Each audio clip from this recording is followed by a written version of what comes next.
सैया ड्राइवर। अच्छा मौसम जी अगर आप जैसे मान लीजिए थोड़ा महिला तो है ही, थोड़ा औरत का जो छाव भाव जो होता है और खास तौर पे आप वैसे ही जाने जाते हैं, लगते भी वैसे ही, तो जैसे वो छाव भाव होता है जैसे कैसे। अच्छा बताइए कि महिला जेंट्स बन जाए। नहीं छाव भाव जो होता है उसको कैसे। महिलाएं तो महिला वाला ना रहेंगे छाव भाव की रोड तनी देख लीजिए, आप करेंगे तो ज्यादा अच्छा लगेगा। कमरियर के भीरी लगलवा अरे कामे चलावो तेज भैया ड्राइवर हो कि भैया ड्राइवर हो। धाका धाका करता करे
जितने भी बच्चे आ रहे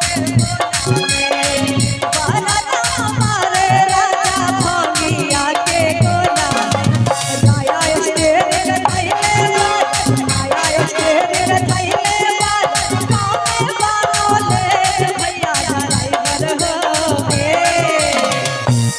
हमारे साथ जितने भी हैं, चाचा बम भी है, भैया ड्राइवर है और पिया ड्राइवर, वो तो शौक का है, पर यहाँ पे जितने भी हैं भैया ड्राइवर चाचा ड्राइवर सभी हैं। तो इसीलिए कि भैया ड्राइवर हो धाका धाका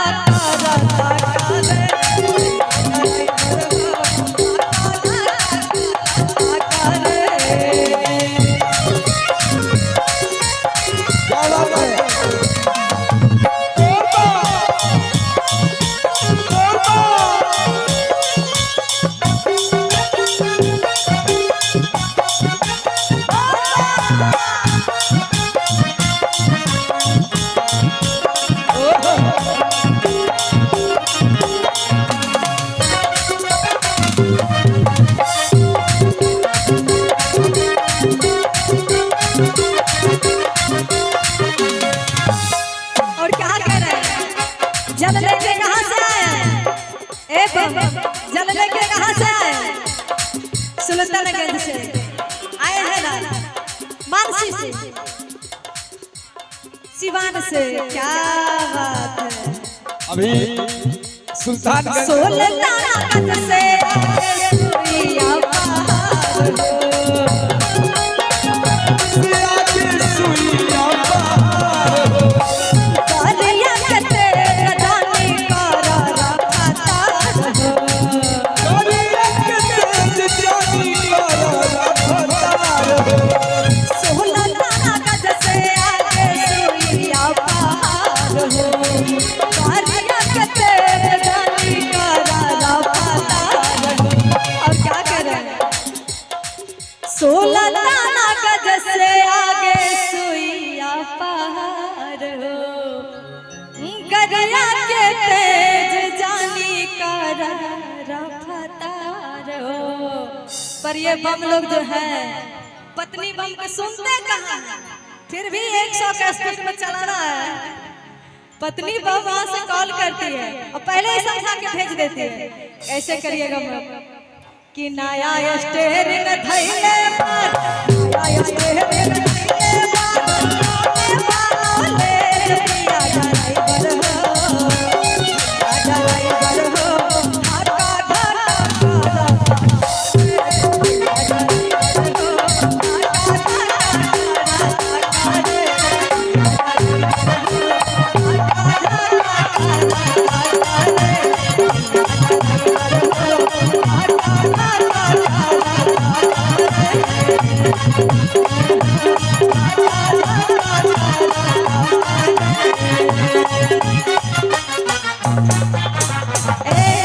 जब झूम ही लिए तो एक सॉन्ग और झूम लीजिए कि चली जैबै सैया।